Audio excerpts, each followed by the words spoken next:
नमस्कार मित्रों, आज एक प्रश्न आया है कि समाज को नैतिक कैसे बनाया जा सकता है। लोग किस तरह नैतिक बने, किस तरह अच्छे मूल्यों का पालन करें, किस तरह सच बोलें, ईमानदारी से रहें, किसी दूसरे को परेशान ना करें, अपने सार्वजनिक जीवन में ईमानदार रहें। इस काम को किस तरह किया जाए। बहुत सारे लोग हैं, अलग अलग तरह के विचार हैं और समाज में एक बहुत बड़ा वर्ग मानता है कि अच्छी शिक्षा देकर समाज को सुधारा जा सकता है। अगर हम बचपन से नैतिक शिक्षा स्कूलों में शामिल कर दें, जो छोटा बच्चा है वो नैतिक शिक्षा पढ़ेगा, नैतिक चीज़ें पढ़ेगा तो नैतिक बनेगा। क्या वास्तव में ऐसा है? इस बारे में एक वाक़या मैं आपसे शेयर करना चाहूँगा। कुछ समय की बात है, 8-10 साल पहले भारत की, इस देश की सर्वोत्कृष्ट परीक्षाओं में यूपीएससी की परीक्षा है, जिससे आईएएस, आईपीएस कई सारे सर्विसेज के लोग सेलेक्ट होकर आते हैं। उन्होंने देखा, ये विचार किया और स्टडी की। उन्होंने पाया कि बहुत सारे यूपीएससी से सेलेक्टेड जो लोग हैं वो करप्शन के चार्जेस उन पर लग रहे हैं, वो रंगे हाथों पकड़े जा रहे हैं, वो अपने जीवन में ईमानदार नहीं रह रहे सार्वजनिक जीवन में। तो किस तरह से उनके अंदर ईमानदारी लाई जाए। तो बड़ा चिंतन हुआ, पैनल बैठे, कमेटीज़ बनी और ये डिसाइड हुआ कि अगर यूपीएससी एक नैतिक शिक्षा का पेपर कर ले और उसके मार्क्स जोड़ दिए जाएं तो हर व्यक्ति नैतिक शिक्षा पढ़ेगा और जब नैतिक शिक्षा पढ़ेगा, उसको समझेगा, उसके अंदर घुसेगा तो व्यक्ति के अंदर नैतिकता का विकास होगा, क्योंकि जो व्यक्ति पढ़ता है उसके अंदर उसका विकास होता है। इस विचार को लेकर आगे बढ़े। यूपीएससी ने एक नैतिक शिक्षा पाठ्यक्रम जोड़ा, उसका मार्क्स जुड़ा, आज भी है, उसके मार्क्स जुड़ते हैं। अब उसके बाद भी यूपीएससी ने पाया कि अब हम देखते हैं कि इस हमारे नैतिक शिक्षा को जोड़ने का क्या परिणाम हुआ।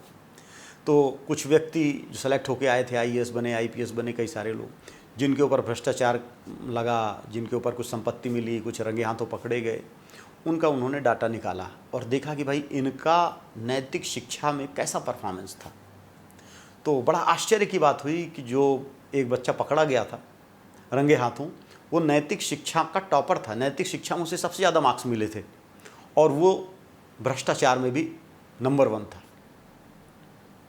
तो फिर बड़ी हैरानी हुई और आज भी जो भी नैतिक शिक्षा का पाठ पढ़ाते हैं या विद्यालयों में नैतिक शिक्षा पढ़ाने की बात हो रही है और लोग ये सोचते हैं कि नैतिक शिक्षा अब विद्यालयों में पढ़ा देने से व्यक्ति नैतिक बन जाएगा, बच्चा नैतिक बन जाएगा और बच्चा समाज धीरे धीरे जब बनेगा, उन्हीं बच्चे बड़े होकर तो ईमानदार समाज बनेगा।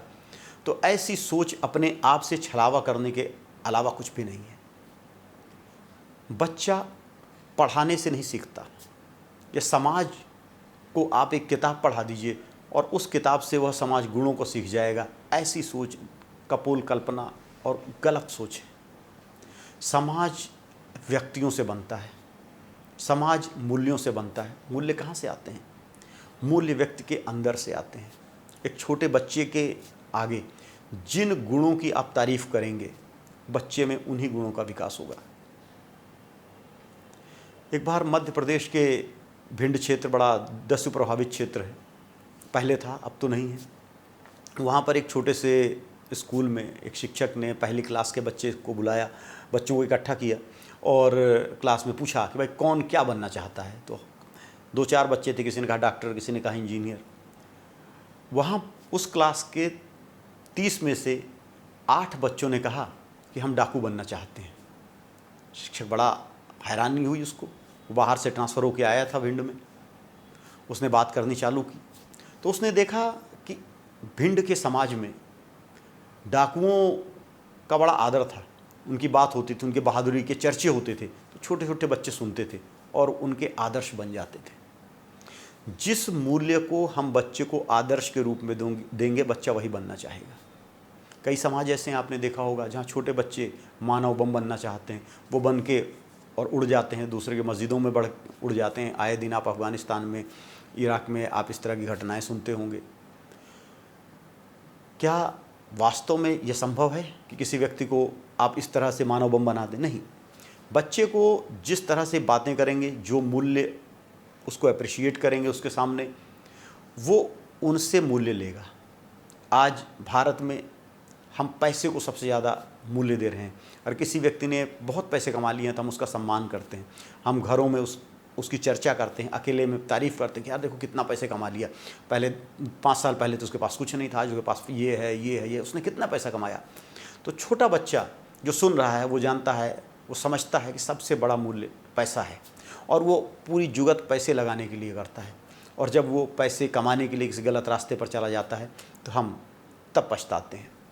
जब हम कहते हैं यह भ्रष्ट हो गया, तब हम पछताते हैं, क्योंकि हमने उसे ईमानदारी का मूल्य नहीं बतलाया था, हमने उसे पैसे का मूल्य बतलाया था, इसलिए उसके लिए पैसा प्रमुख है। बाकी ईमानदारी, मेहनत, सत्य, अहिंसा ये मूल्य गौण हो गए हैं, हमने उसे पैसे का ही मूल्य बतलाया था। जब बड़ा होकर पैसे के प्रति वो इतना अंधा हो जाता है कि अपने माँ बाप को ही घर से निकाल देता है, कहता है अब वृद्धाश्रम में रहो।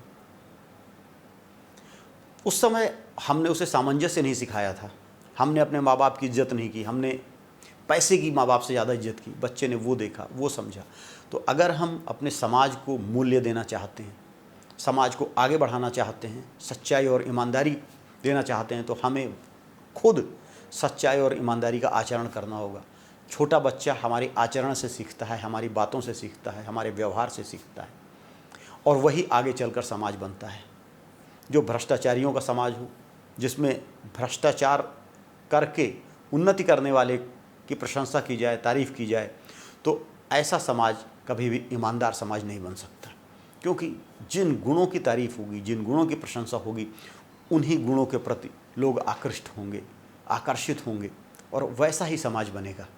इसलिए समाज में आवश्यकता है ऐसी चर्चाओं की, ऐसे आचरण की जो सत्य पर आधारित हैं, जो अहिंसा पर आधारित हैं, जो ईमानदारी पर आधारित हैं। और व्यक्ति अपने जीवन में जब सत्य, अहिंसा और ईमानदारी का आचरण करेगा तो इसका दूसरे व्यक्तियों पर प्रभाव होगा। दूसरे व्यक्तियों पर हो सकता है कम हो, लेकिन उसके अपने बच्चों पर प्रभाव होगा, आने वाली पीढ़ी पर प्रभाव होगा, और धीरे धीरे समाज आगे बढ़ेगा, ईमानदारी की ओर बढ़ेगा।